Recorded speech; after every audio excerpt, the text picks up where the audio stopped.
Assalamualaikum warahmatullahi wabarakatuh. Waalaikumsalam warahmatullahi wabarakatuh. Masya Allah, yang pakai kerudung biru udah pada cantik-cantik. Dari mana ibu-ibu? Ummu Solihah Bilarani. Semangat pagi-pagi. Ini Ummu Solihah kita doain emang bener-bener jadi Ummahat Solihah, Masya Allah. ibu-ibu yang Seperti biasa nih pagi-pagi kita bakalan ngaji bareng sama Uma Oki dan tentunya bareng sama ibu-ibu juga. Tapi ini saya mau ngasih lihat tayangan dulu karena beberapa hari lalu Uma, ibu-ibu yang ada di rumah dan juga pemirsa Cahaya Pagi, ini ada kecelakaan yang terjadi di Balikpapan. Seperti apa kisahnya? Kita lihat sama-sama, ini dia tayangannya. Masya Allah. Masya Allah. Jadi gitu Uma. Gara-gara paginya, memang ini kayak kebiasaan gitu, Uma, membeli makanan untuk dibagi-bagikan sedekah, jadinya bisa selamat dalam kecelakaan, Masya Allah.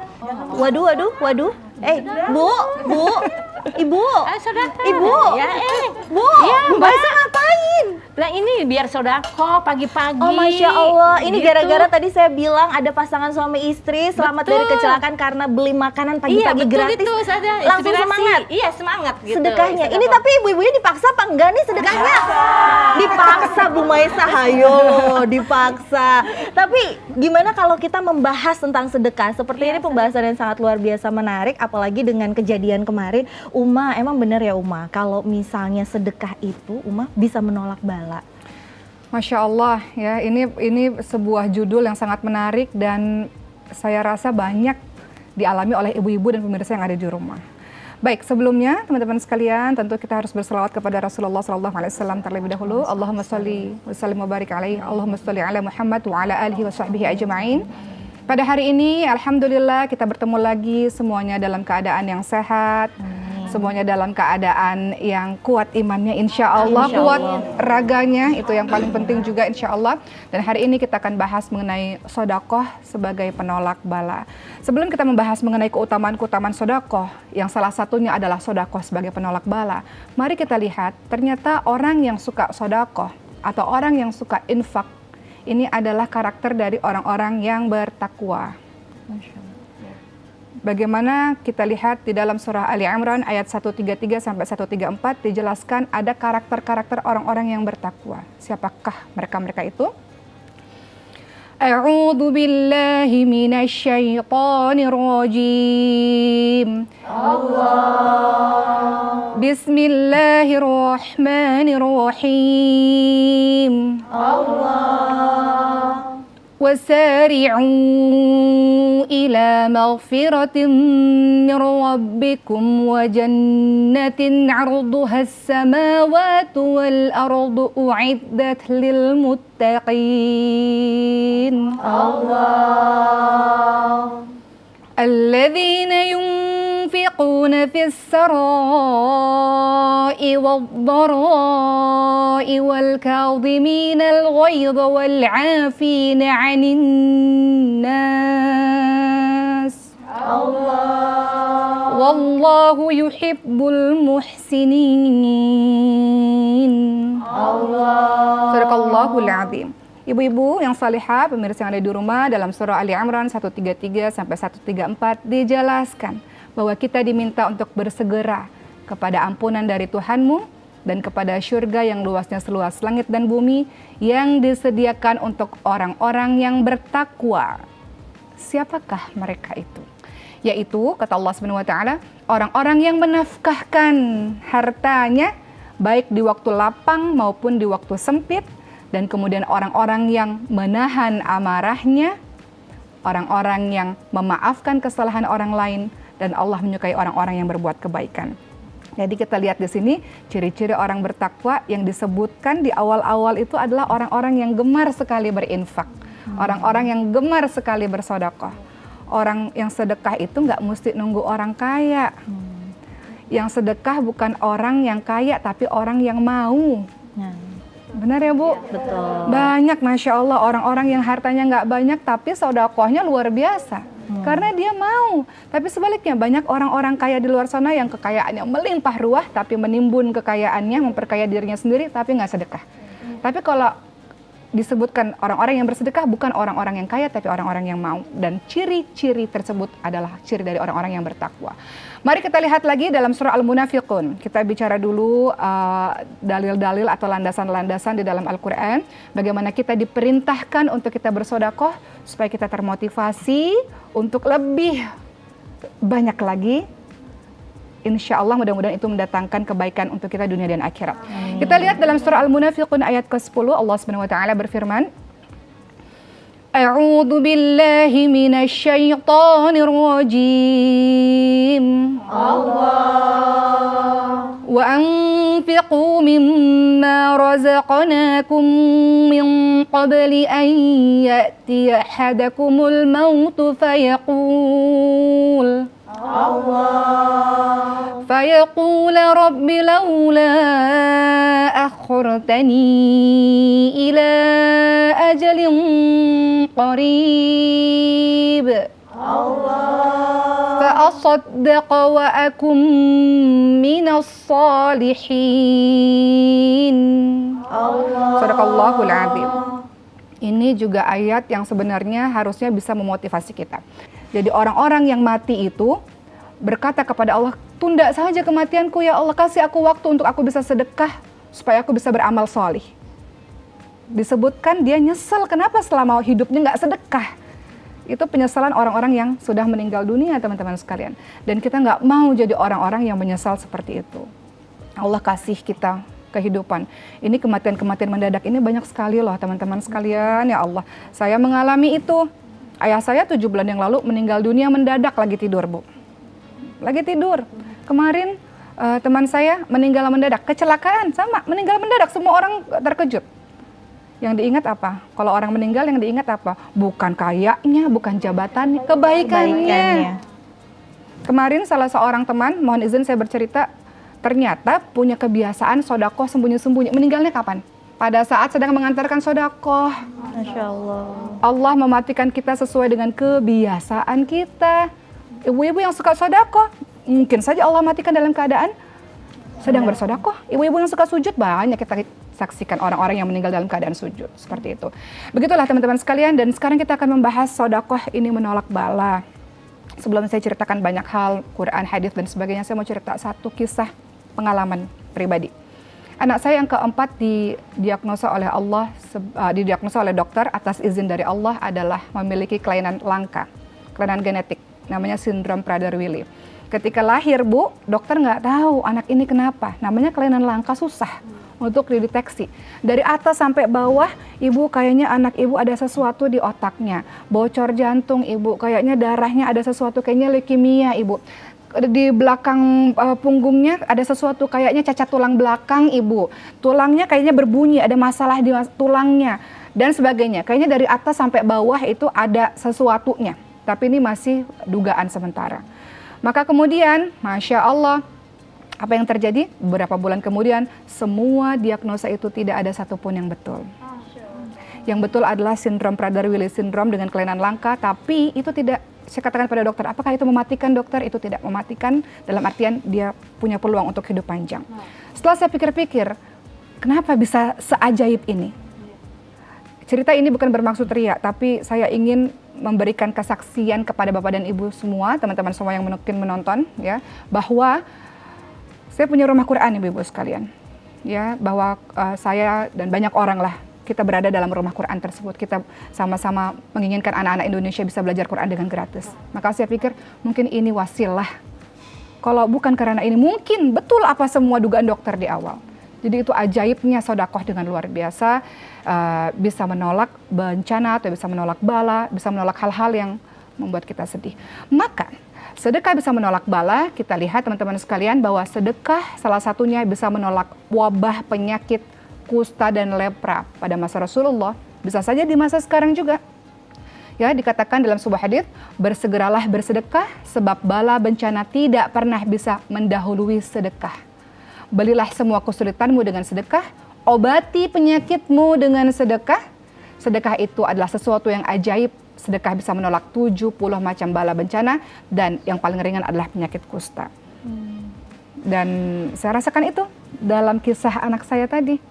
Alhamdulillah ala kulli hal, segala puji bagi Allah untuk semua keadaan. Bahwa anak yang keempat, semua perkataan dokter yang dari atas kepala sampai kaki itu tidak ada. Alhamdulillah. Kemudian apa lagi? Sedekah bisa menolak bala, betul. Sedekah bisa menolak bencana tidak hanya di dunia tapi tentu saja di akhirat. Dalam hadis surat Ahmad, Rasulullah SAW bersabda, naungan bagi seorang mukmin pada hari kiamat adalah sedekahnya. Ada 7 golongan orang yang akan dinaungi oleh Allah di padang mahsyar. Di padang mahsyar itu nggak ada yang bisa tolong. Matahari didekatkan di atas kepala kita, Bu. Kita dalam keadaan tidak berpakaian. Dan kita ditenggelamkan dengan keringat kita sendiri sesuai dengan dosa kita. Ada yang keringatnya semata kaki, selutut, sepinggang, tergantung dosa kita. Panas luar biasa. Siapa-siapa yang Allah tolong? Salah satunya orang-orang yang bersedekah, tulus, ikhlas untuk di jalan Allah SWT. Ini pentingnya, dahsyatnya sedekah luar biasa. Kemudian, sedekah bisa menolak bala, betul. Dalam artian apa? Sedekah memadamkan kemurkaannya Allah Subhanahu wa taala. Dalam riwayat At-Tirmidzi dan lainnya, Rasulullah SAW bersabda, sesungguhnya sedekah benar-benar memadamkan kemurkaan Allah dan menghindarkan dari kematian yang buruk. Itu sedekah. Mari kita simak perkataannya Imam Qayyim Al-Jauziyah rahimahullah. Apa kata ulama ini? Beliau mengatakan, sesungguhnya sedekah bisa memberikan pengaruh yang menakjubkan untuk menolak berbagai macam bencana, sekalipun pelakunya pendosa, ya, zalim, atau bahkan pelakunya orang-orang yang tak beriman kepada Allah, karena Allah akan menghilangkan berbagai macam bencana dengan perantara sedekah tersebut. Ini pernah terjadi, pemirsa yang ada di rumah dan ibu-ibu semuanya, ketika di zamannya Nabi Salih alaihissalam. Nabi Salih itu bertemu dengan seorang jahat ya, yang zalim, tukang mabuk. Kemudian beliau membawa buntelan, pergi seharian dan kembali bertemu dengan Nabi Salih di tengah jalan. Nabi Salih tahu di buntelan itu ada ular yang menyelinap, ular berbisa. Tapi ular itu tidak pernah menyakiti sang orang yang jahat ini ya. Kemudian Nabi Salih tanya, apa yang kamu lakukan hari ini kepada orang lain? Kemudian orang itu mengatakan, aku memberikan setengah makananku untuk orang lain di pagi hari. Kemudian apa kata Nabi Salih? Sedekahmu itulah, rotimu yang engkau berikan itulah yang membuat si ular ini tidak menggigitmu, ular berbisa ini tidak menggigitmu. Artinya, ibu-ibu sekalian, kita kadang nggak sadar. Kita di jalan nih, keserempet. Harusnya mungkin mobil ibu kebalik. Harusnya mungkin ibu udah terkapar, tapi karena sedekah ibu-ibu semua, cuman keserempet. Makanya kalau orang-orang Islam ini kalau ada sesuatu membahagiakan, kita katakan alhamdulillah. Segala puji bagi Allah. Kalau kita mendapatkan keadaan yang kita nggak suka, alhamdulillah ala kulli hal. Segala puji bagi Allah untuk semua keadaan. Jadi kita berpikir, oh Masya Allah, alhamdulillah ala kulli hal, segini. Yang lain mungkin bisa lebih parah. Mungkin karena sedekah yang ibu-ibu lakukan itu, yang akhirnya Allah menurunkan pertolongan kepada kita semua. Nah, membahas mengenai sedekah supaya kita lebih termotivasi, ada amalan-amal, ada keutamaan-keutamaan lainnya yang ingin saya bahas pada hari ini. Semoga kita bersemangat lagi dan tidak memberikan sedekah dengan harta sisa. Karena kadang receh-recehan, ya alhamdulillah, tapi kalau bisa lebih kenapa tidak? Betul. Apakah keutamaan sedekah? Pertama, sedekah itu adalah amalan utama. Pernah dengar hadis riwayat Muslim yang mengatakan tangan di atas lebih baik daripada tangan di bawah. Artinya orang-orang Islam harus berusaha memberi. Nggak boleh kita minta-minta. Kalau kita bisa kasih, kenapa enggak? Umar bin Khattab radhiyallahu anhu pernah berkata, sesungguhnya amalan-amalan itu saling membanggakan diri satu sama lain. Maka sedekah pun akan berkata pada amalan-amalan lainnya, akulah yang paling utama di antara kalian. Jadi sedekah itu saling membanggakan dirinya ya. Pahala amalan-amalan soleh saling membanggakan dirinya. Nah, keutamaan yang kedua bagi orang-orang yang suka bersedekah, apa sih keutamaannya? Apa sih yang bisa dia dapat? Yang kedua adalah berlipat gandanya pahala. Ini pasti ibu-ibu juga sudah tahu. Ayat ini familiar dalam surah Al-Baqarah ayat 261. Allah Subhanahu wa taala berfirman, "A'udzubillahi minasyaitonir rajim. Mathalul ladzina yunfiquna amwalahum fi sabilillahi kamathali habbatin ambatat sab'a sanabila fi kulli sumbulatin mi'atu habbah. Wallahu yudha'ifu liman yasha wallahu wasi'un 'alim. Apa kata Allah Subhanahu wa taala? Perumpamaan infak yang dikeluarkan oleh orang-orang yang menginfakkan hartanya di jalan Allah seperti sebutir benih yang menumbuhkan 7 bulir, pada tiap-tiap bulir 100 biji. Allah melipat gandakan ganjaran bagi siapa-siapa yang Allah kehendaki. Allah Maha luas dan Allah Maha mengetahui. Ketiga, keutamaan sedekah menghapus dosa dan kesalahan. Apa kata Rasulullah dalam hadis riwayat Ahmad? Bersedekahlah kalian meskipun hanya dengan sebiji kurma, sebab sedekah mampu memenuhi kebutuhan orang yang kelaparan dan memadamkan kesalahan sebagaimana air memadamkan api. Keempat, apa keutamaan dari sedekah? Menjadikan harta kita berkembang. Sedekah nggak pernah bikin kita miskin, nggak pernah. Betul. Tidak pernah. Allah akan ganti rezeki karena itu janji Allah. Dalam surah Saba ayat 39, Allah Subhanahu wa taala berfirman, dan barang apa saja yang kamu nafkahkan, niscaya Allah akan menggantinya. Itu janji Allah. Jadi nggak ada cerita saya sedekah kemudian saya jadi miskin, enggak. Allah kasih rezeki, mungkin anak ibu sehat, jadinya nggak perlu ke dokter dengan biaya mahal. Betul. Anak ibu mungkin dapat beasiswa, jadi nggak perlu mengeluarkan uang yang banyak misalnya. Kadang kita lupa ada rezeki yang seperti itu. Jadi kita rasa kok Allah nggak balas ya? Padahal Allah balas dengan tubuh kita sehat, anak-anak kita baik misalnya. Kemudian berikutnya yang kelima, apakah keutamaan orang-orang yang bersedekah? Melapangkan jalan ke surga. Seperti surah Ali Imran 133, 134 yang saya baca tadi. Bahwa sedekah bisa membuat kita menuju kepada surga Allah Subhanahu wa taala. Berikutnya teman-teman sekalian. Apalagi keutamaan dari ketika kita bersedekah di jalan Allah Subhanahu wa taala? Ini menjadi bukti keimanan kita. Dalam hadis riwayat Muslim dijelaskan, sedekah adalah bukti. Bukti apa? Bukti keimanan. Muslim itu bukan saleh sendiri, bukan kaya sendiri. Kita nggak masuk surga sendirian. Muslim itu disebutkan kuntum khairu ummah. Kita ini umat terbaik yang kita bersama-sama tolong menolong satu sama lain untuk menuju kepada Allah. Jadi sedekah itu teman-teman sekalian adalah bukti. Dia bukti keimanan. Hablum minallah, dia jalankan perintah Allah. Hablum minannas, dia sayang kepada sesama manusia. Begitulah teman-teman sekalian. Kemudian tadi yang ketujuh ya, berikutnya keutamaan dari bersedekah adalah dia mendapatkan naungan di padang mahsyar. Kita perlu sekali syafaat itu, pertolongan itu, sehingga salah satu yang bisa kita lakukan adalah bersedekah. Dan tentu saja yang kesembilan adalah kalau kita bersedekah itu menjadi amal jariyah, pahalanya terus mengalir. Ibu kasih Quran nih di pesantren Quran misalnya, baca terus tuh anak 30 juz dari Quran yang ibu kasihkan. Kemudian anak itu mengajarkan kepada yang lain. Terus ibu udah nggak ada, ngalir terus, Masya Allah. Ya. Kemudian ada pesan dari Rasulullah SAW untuk kita semua, teman-teman sekalian. Kalau kita mau amal jariyah, apa-apa saja yang bisa kita lakukan. Pertama adalah ketika kita bersedekah untuk masjid atau tempat-tempat pesantren atau tempat-tempat ibadah yang lainnya. Kemudian ketika kita bersedekah untuk air, air itu kehidupan itu ibu, sumur pesantren dan sebagainya ya. Bisa juga sedekah yang terbaik adalah dikala kita sedang sehat, dikala kita sedang ada, dan kemudian sedekah itu bukan semata-mata dilakukan karena orang lain, artinya ada orang, nggak ada orang, dilihat orang, nggak ada orang. Tetap kita bersedekah secara ikhlas lillah karena Allah Subhanahu wa taala. Dan tentu saja ketika kita bersedekah, hati kita akan dilembutkan oleh Allah Subhanahu wa taala sebagaimana sabda Rasulullah sallallahu alaihi wasallam, "Apakah engkau suka hatimu menjadi lembut?" Maka para sahabat berkata, "Iya." Apa kata Rasulullah? Kemudian yang harus engkau lakukan adalah usaplah kepala anak-anak yatim. Makanya kalau ngasih kepada anak yatim diusap kepalanya. Betul. Berilah makan kepadanya dari makananmu. Dan kemudian niscaya dengan begitu hatimu menjadi lembut dan kamu akan mendapatkan hajatmu. Masya Allah, itu kayak kaleng sedekah yang tadi tuh langsung jadi rebutan tuh, enggak ya? Iya, kayaknya.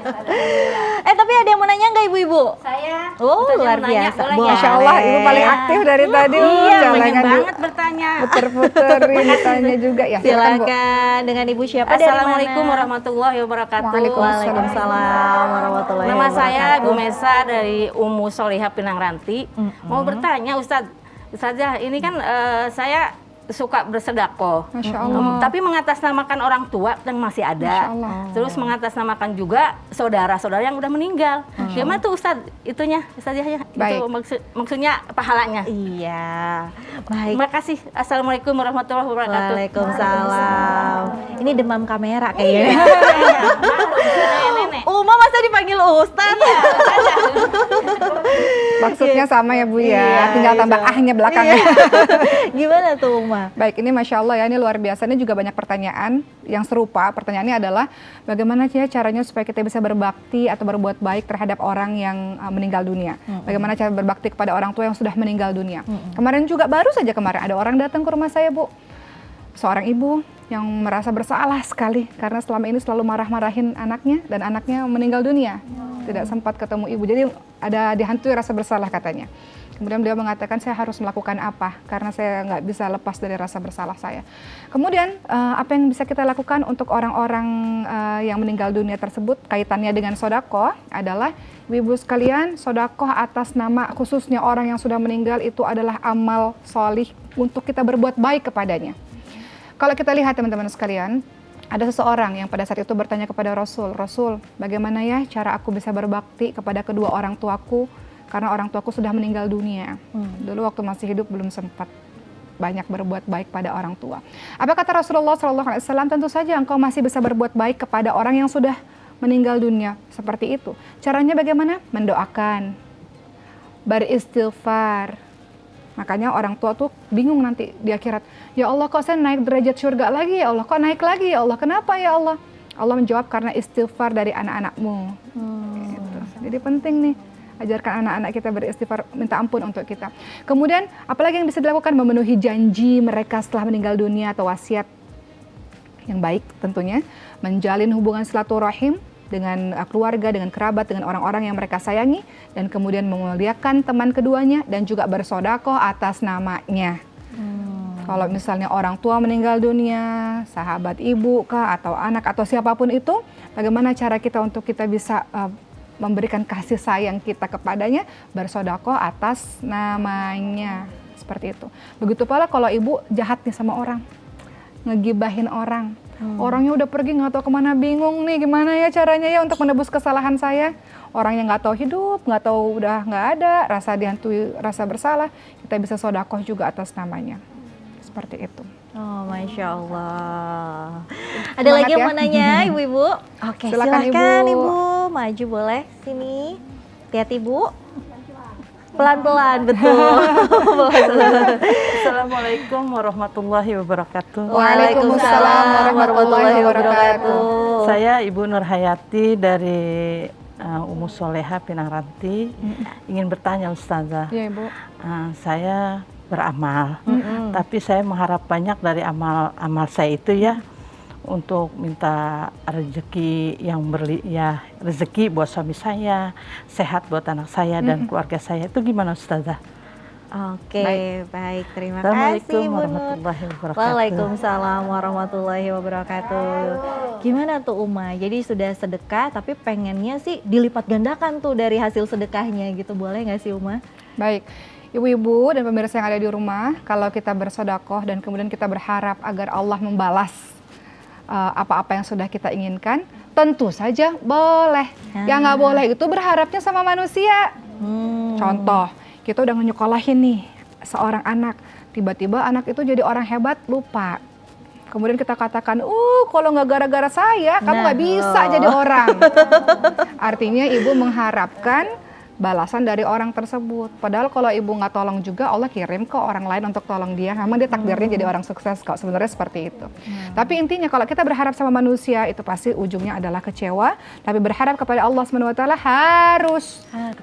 Kita ini kan kalau beribadah khauf dan roja, ada rasa harap. Jangankan kita, para malaikat saja, itu Nabi pernah bertanya kan, dalam sebuah riwayat itu dijelaskan, para malaikat saja meminta syurga kepada Allah Subhanahu Wa Taala. Malaikat saja minta syurga.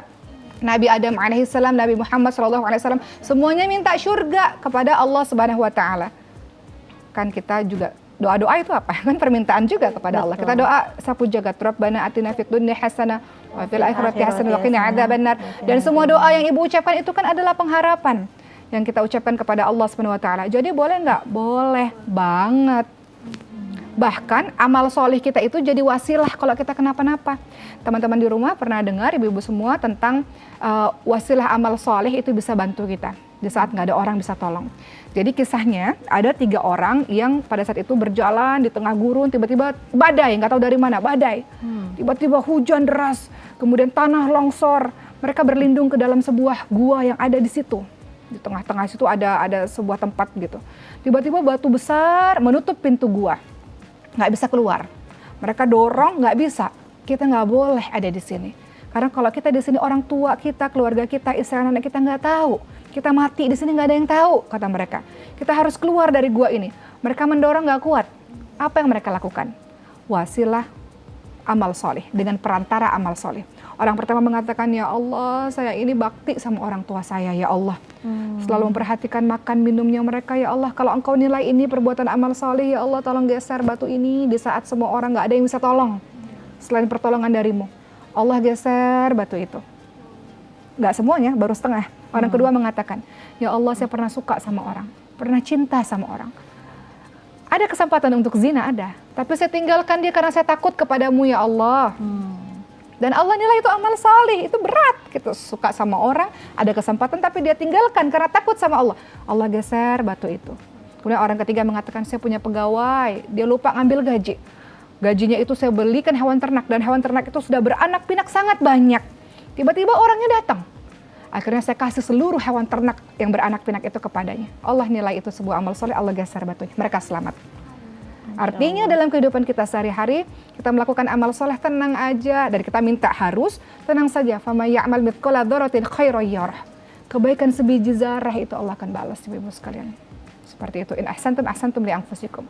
Kebaikan yang kita lakukan akan kembali untuk diri kita sendiri. Insya Allah. Insya Allah, luar biasa sekali. Nah, Uma dan juga ibu-ibu yang ada di studio dan juga pemirsa yang ada di rumah, ini selain tadi ibu-ibu sudah bertanya, ini juga ada pertanyaan melalui media sosial. Oke, pertanyaannya adalah, Assalamualaikum Ustazah, saya mau tanya, kalau sedekah lalu diupload ke sosial media untuk konten biar orang lain termotivasi, oh ini salah, termotivasi mungkin, termotivasi itu kan saya jadi salah juga, termotivasi untuk sedekah, boleh nggak sih Ustazah? Terima kasih Bu Ustazah. Wassalamualaikum warahmatullahi wabarakatuh. Ini iya warahmatullahi wabarakatuh. Ini mungkin memang kekinian sekali ya Uma, banyak tuh yang kayak misalnya tadi juga Bu Heni bilang sedekah Jumat suka diupload. Sebenarnya niatnya biar yang lain juga ikut. Kayak gimana tuh Uma? Ya, sedekah terang-terangan, sedekah secara sembunyi-sembunyi. Bagaimana ini? Coba dalam diri kita dikurangi, kita bersuuzon kepada orang lain. Ih ria, ih pamer banget sih. Ibu-ibu kita semua nggak tahu, sedekah sembunyi-sembunyinya dia jauh lebih banyak daripada sedekah yang dia tampakkan. Itu yang harus ada di pikiran kita. Dia ngasih, oh dia buat begitu, ditayangin di sosial media, ditayangin di YouTube, ditayangin di Instagram, riak banget sih. Karena ibu nggak tahu, itu baru sekelumit kecil yang dia tampakkan. Yang sembunyi-sembunyi jauh lebih banyak.